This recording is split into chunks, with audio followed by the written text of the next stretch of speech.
Maybe you could be translating. Yes, you can see that happening. But then he would have to speak in German. He would have to teach in German. Okay, so let's go ahead and jump into Romans here. Okay, springen wir ein in den Römer.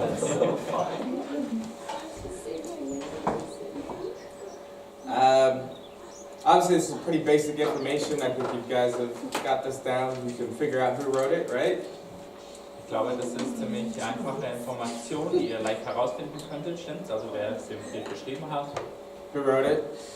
Wer hat es geschrieben? Paulus. Oh, wait, but did he physically write it? Hat Paulus aber wirklich selbst das aufgeschrieben? No.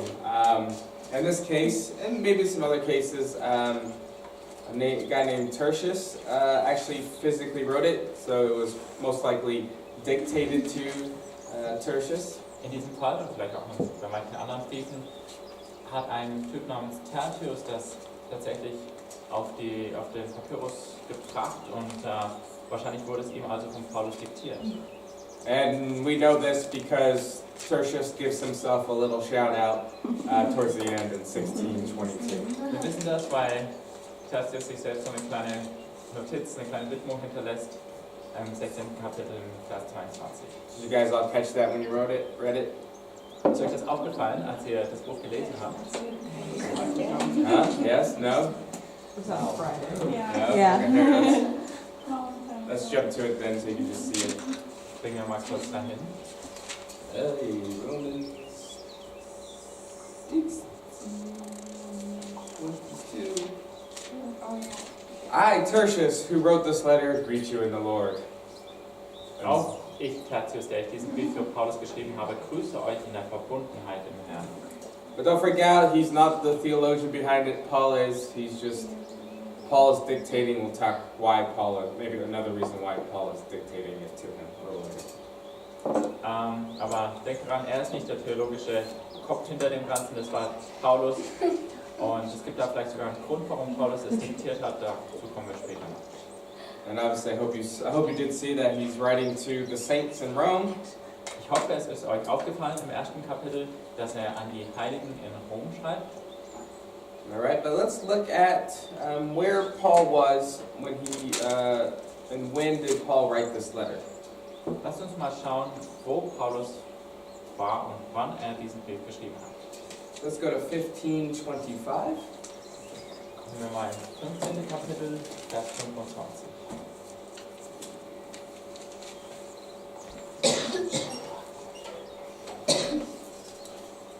Says, at present, however, I'm going to Jerusalem, bringing all the aid to the saints. Da heißt es, vorher gehe ich aber noch nach Jerusalem, um den Gläubigen dort zu helfen. I'm continuing. For Macedonia and Achaia have been pleased to make some contribution to the poor among the saints at Jerusalem. Denn die Gläubigen in Griechenland haben beschlossen, mit einer Geldsammlung die Armen in der Gemeinde in Jerusalem zu unterstützen. Okay, so he's just come from Macedonia. He's heading towards Jerusalem. Das heißt, er kommt gerade aus Griechenland, Mazedonien und ist auf dem Weg Richtung Jerusalem. All right, we can use that as a little bit of evidence there. Das können wir als Hinweis nehmen. Now let's jump to the 2 Corinthians 8. Springen wir in den 2. Korintherbrief, in Kapitel 8.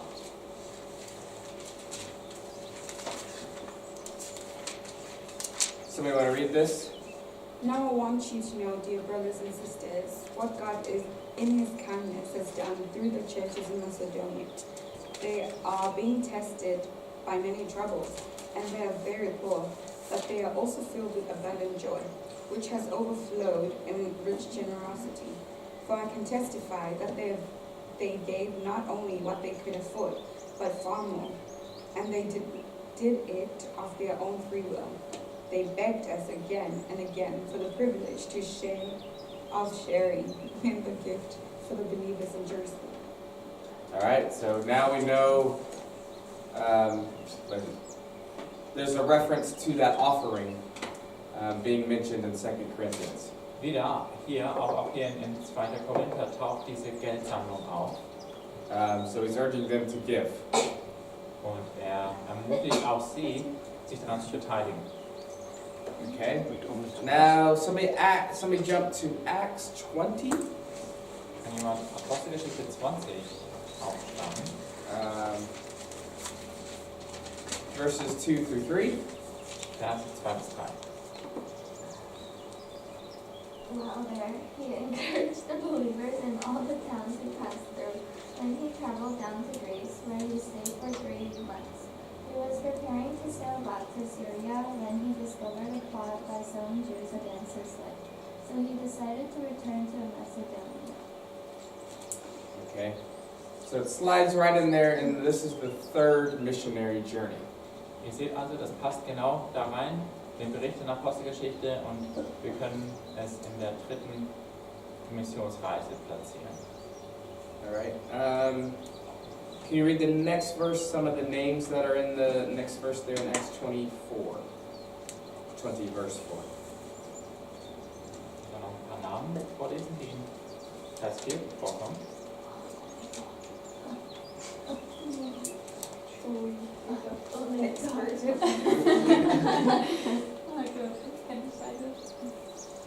Mehrere Männer begleiteten ihn. Sopater, der Sohn des Pyrrhus aus Beroea, von den Thessalonichern Aristarch und Sekundus, Gaius aus Derbe, Timotheus sowie Tychicus und Trophimus, die aus der Provinz Asien stammten. All right. You catch the names in there? Okay, die Namen habt ihr euch gemerkt? What are some of those names? Okay, was waren ein paar von diesen Namen? Hmm? Where is it? The verse? Sorry? It's Acts, what did I say? Acts 24. 24, yeah. 20 verse 4.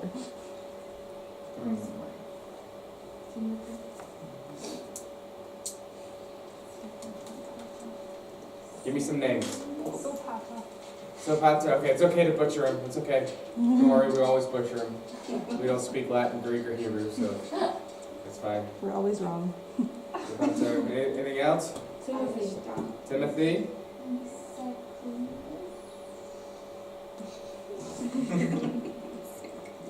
Who?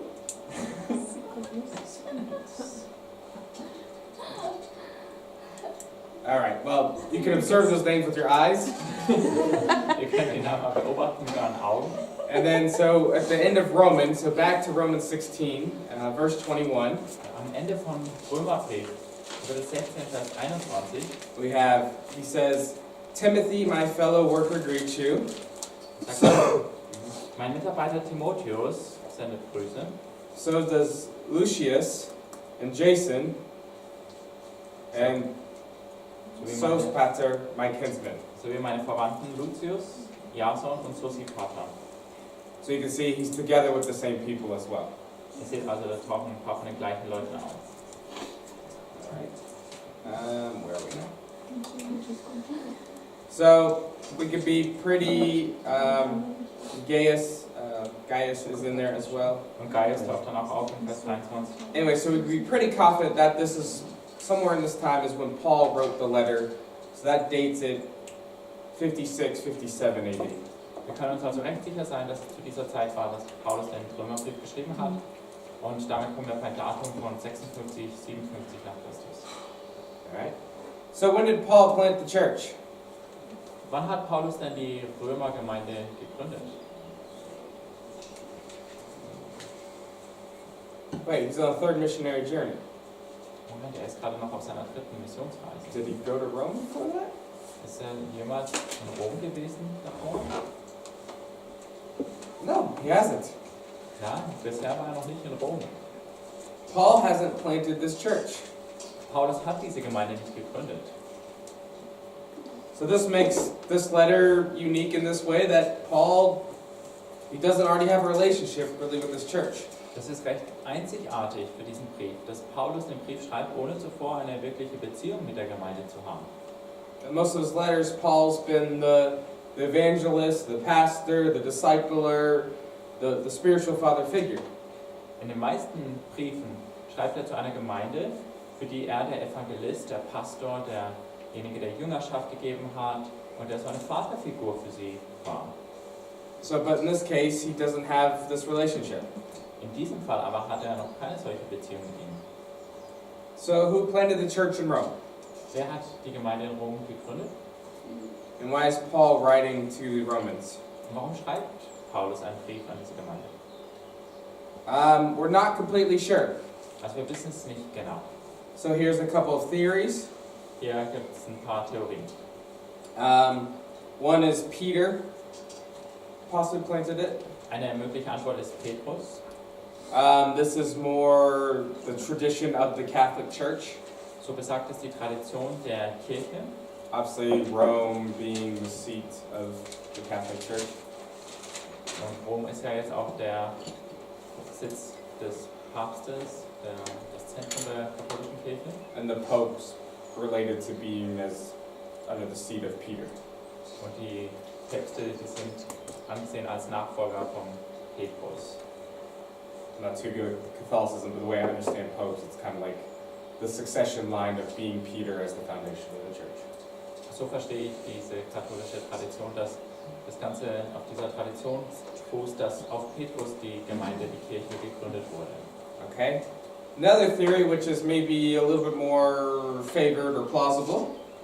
Eine weitere Theorie, die wir in der Bibel deutlicher erkennen können. In Acts 2:10 said there at Pentecost there are visitors from Rome. In Apostelgeschichte 2, Vers 10 lesen wir, dass zu Pfingsten Besucher aus Rom in Jerusalem waren. So it's possible some of these Jewish believers that had gone back to Jerusalem, been in Jerusalem at Pentecost, would have gone back or to Rome and possibly planted the church. Es ist denkbar, dass manche von diesen Besuchern in Jerusalem, die dann wieder nach Rom zurückkehrten und dort die gute Nachricht mit sich gebracht haben. Okay? So if it's not a pastoral letter, per se, I mean, at least relationally pastoral, well, why is Paul writing? Wenn der Brief also kein pastoraler Brief ist, weil Paulus noch nicht ihr Pastor ist, warum schreibt er dann? Something I'm going to read Romans 15, 18 through 22. Kann jemand Römer 15, 18 bis 22 lesen?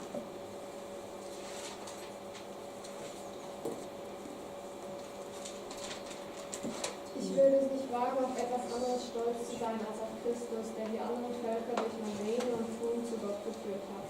Ich habe sie gewonnen durch die Wunder, die als Zeichen Gottes durch mich geschahen und durch die Kraft des Heiligen Geistes.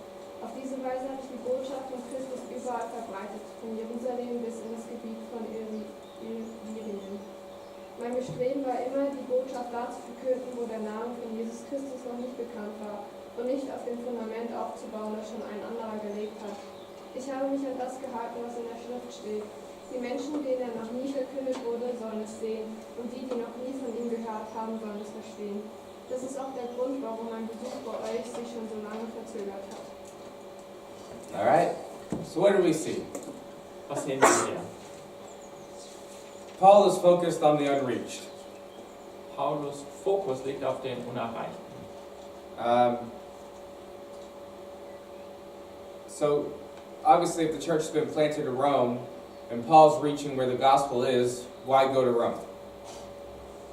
Wenn die Gemeinde in Rom schon gegründet ist und Paulus eigentlich die Unerreichten erreichen möchte, warum möchte er jetzt nach Rom kommen? Basically, Paul said, so far I've had no need to go to Rome. Im Prinzip sagt er so, also bisher hatte ich keinen Grund dafür, nach Rom zu kommen. So Paul is focused kind of more on the east side of the Mediterranean. Er hatte sich mehr auf den östlichen Teil des Mittelmeerraums konzentriert. So, why does Paul suddenly have this focus in writing to Rome?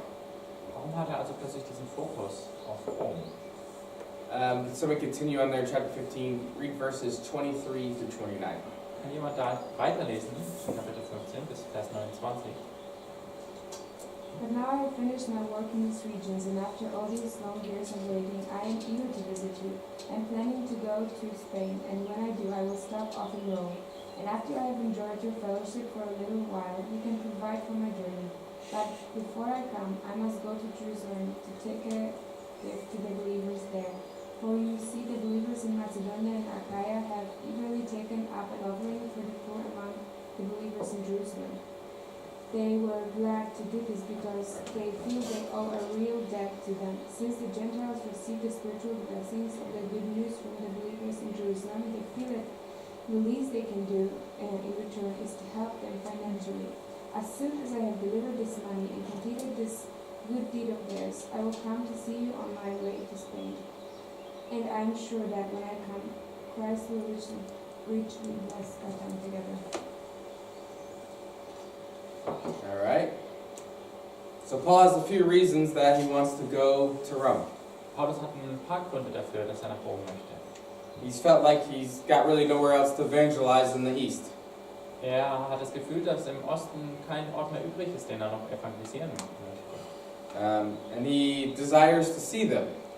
Er hat auch den Wunsch, die Gemeinde dort zu treffen. And then, as you probably saw in that, he is hoping that they will help him go to Spain.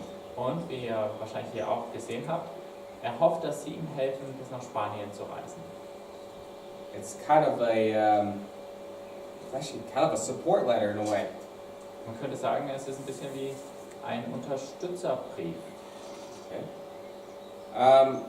We also know Paul creates one of his strategy in his missionary journeys. Eine Strategie, die wir sehen bei Paulus auf seinen Missionsreisen. In the first missionary journey, he's sent out of Antioch. In seiner ersten Missionsreise wurde er von Antiochia aus ausgesandt. And what we're kind of skipping over today, but now he's right after Thessalonians, he goes to Corinth for a year and a half. Und nach den Thessalonicher Briefen, oder während dieser Zeit, ist er in Korinth 1,5 Jahre lang. And out of there, there's a ministry center, and Silas and Timothy and others spread out into Macedonia and up and etc. Das wird seine neue Dienstbasis und wo er eine Weile lang bleibt, während er Mitarbeiter hoch nach Mazedonien zurückschickt. And then also we'll talk about, from there, he'll eventually head over to Ephesus. Und dann sprechen wir davon, wie er von dort als nächstes eine Zeit lang in Ephesus verbringt. And to the east of Ephesus, that whole region of what we call Asia, Und von dort aus, also in Richtung Osten, die Städte erreicht, in dem Bereich, den wir Asien nennen. various disciples go out and from Ephesus and evangelize the region. Von Ephesus aus schickt er Jünger in dieses ganze Gebiet, um dort zu evangelisieren. And we'll see probably tomorrow how the church of Colossians is actually another church Paul hadn't been, but had a close relationship to. Das sehen wir zum Beispiel, wenn wir den Kolosserbrief dann studieren. Das ist eine Gemeinde, wo Paulus auch noch nie gewesen ist, aber wo er schon eine Beziehung dazu hatte. But Colossians and Philemon are part of that region of Ephesus, and so out of this ministry center, those churches were planted.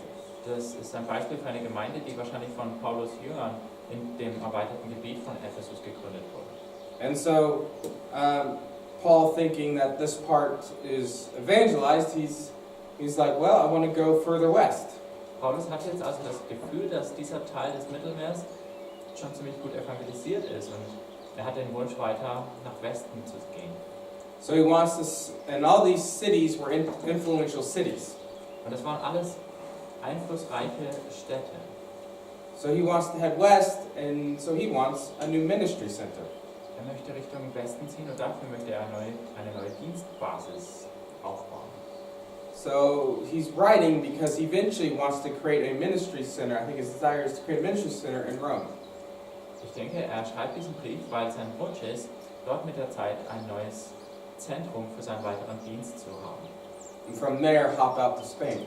Ein Ort, von wo er nach Spanien weiterreisen kann.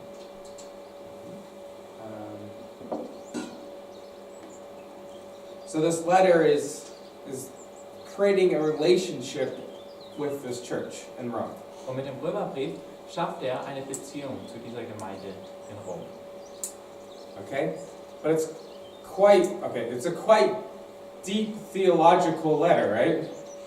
Aber es ist ein Brief voll tiefer Theologie, richtig? So there's some deeper things going on.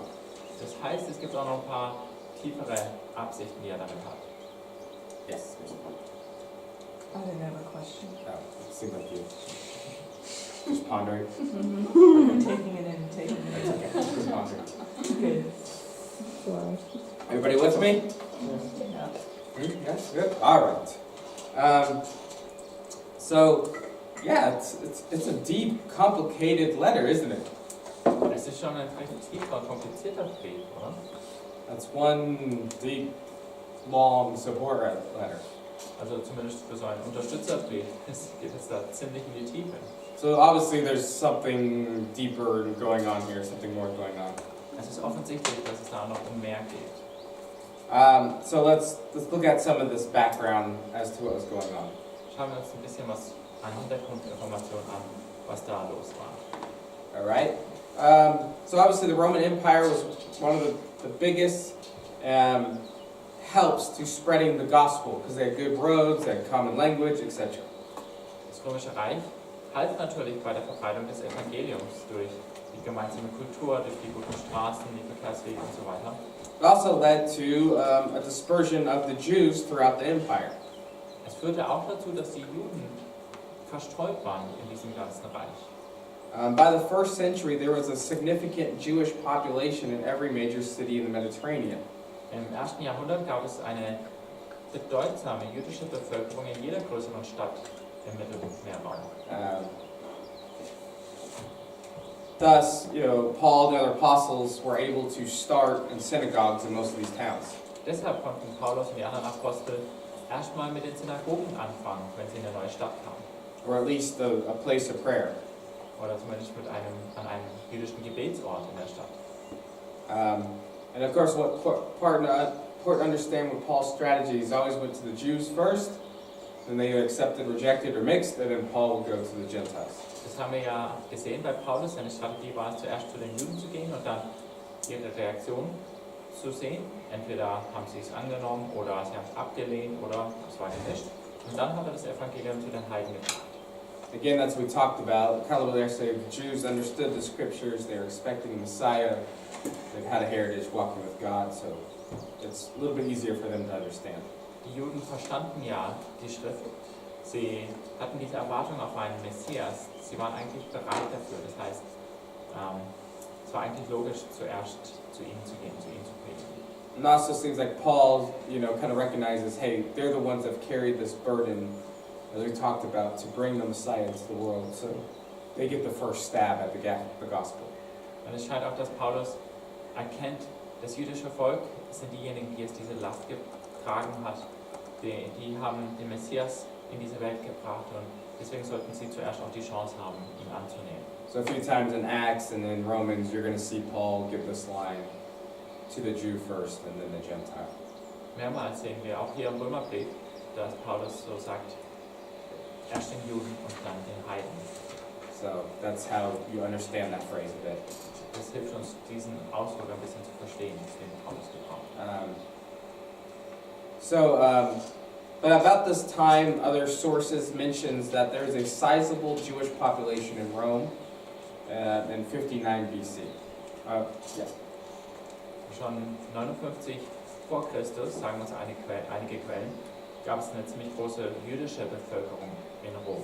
So this is before Christ. There's even already a significant Jewish population. Schon vor Christus gab es einige Juden, die dort lebten. It was large enough that Emperor Augustus assigned a large district kind of beyond the Tiber River, which goes right through Rome, solely for the Jews. Schon Kaiser Augustus hat ein Distrikt von Rom speziell für die Juden ernannt. Der lag am Tiberfluss, der direkt durch Rom fließt. In 19 AD, Tiberius expelled the Jews from Rome for a few years. 19 nach Christus hat Tiberius die Juden für ein paar Jahre aus Rom verbannt. However, the Jews came back in bigger numbers, and some estimates had them as 50,000 Jews in Rome in the 1st century. Aber die Juden kamen wieder zurück und waren zahlreicher als je zuvor. Manche Schätzungen sagen, dass 50.000 Juden dort lebten im 1. Jahrhundert. There's probably about 1 million people in the city, so that's fairly significant. Insgesamt gab es vielleicht 1 Million Einwohner in Rom, aber 50.000 schon ein recht beachtlicher Teil davon. Okay, now we can start to understand the problems, because if it was evangelized by Jewish believers from Pentecost and they went to Rome, Und jetzt verstehen wir ein bisschen, was in dieser Gemeinde vielleicht vorging. Wenn die Gemeinde nämlich von jüdischen Gläubigen gegründet wurde, die nach Pfingsten nach Rom zurückkehrten, So the church of Rome was probably very Jewish. dann war die Gemeinde in Rom wahrscheinlich zunächst mal sehr jüdisch. So there's no bacon. Das heißt, es gab keinen Schinken. Okay, and I'm using this kind of as just a silly term for we have Jewish law, Jewish practice, Jewish church. Das ist eine lustige Weise auszudrücken, dass es eben jüdische Gesetze, jüdische Regeln, jüdische Verhaltensweisen gab. Okay, no problem, they're all Jews. Who cares? Okay, kein Problem, es waren ja alles kulturell Juden. Well, it starts to get a bit complicated. Aber dann wird es ein bisschen komplizierter. I mean, the gospel did start to spread to the Gentiles, but probably within the church, they basically, within the church, would have to follow the Jewish dietary laws. Das Evangelium ist ja dann auch zu den Heiden ausgegangen. Gut, aber innerhalb der Gemeinde mussten sich dann wohl erstmal an die jüdischen Gesetze und Regeln halten. Again, we've seen Gentiles would sometimes convert to Judaism or somehow believe to varying degrees. So it's very likely they had some Gentiles that come into the church. Wir haben ja auch gesehen, wie manche Heiden sich zum Judentum bekehrt haben oder auch zumindest gottesfürchtig waren. Aber es ist ziemlich wahrscheinlich, dass es also mit der Zeit auch Heiden gab in dieser jüdisch-christlichen Gemeinde. But you can imagine the Jewish mindset was the authoritative, prevailing power mindset in the church. Ihr könnt euch vorstellen, die jüdische Denkweise war zuerst mal vorherrschend in dieser Gemeinde. However, things there was a change. Aber dann kam eine große Veränderung. In 49 AD, Claudius kicked all the Jews out of Rome. 49 nach Christus hat Claudius all die Juden aus Rom rausgekickt. And we get back into Corinthians in Acts 18:2. Apostelgeschichte 18, Vers 2. Paul meets up in Corinth with Aquila and Priscilla. Da trifft Paulus in Korinth auf Aquila und Priscilla. And it says they're Jews from Rome. Und da heißt es, das sind Juden aus Rom. So they're probably part of this church that's been kicked out of Rome and so they go to Corinth.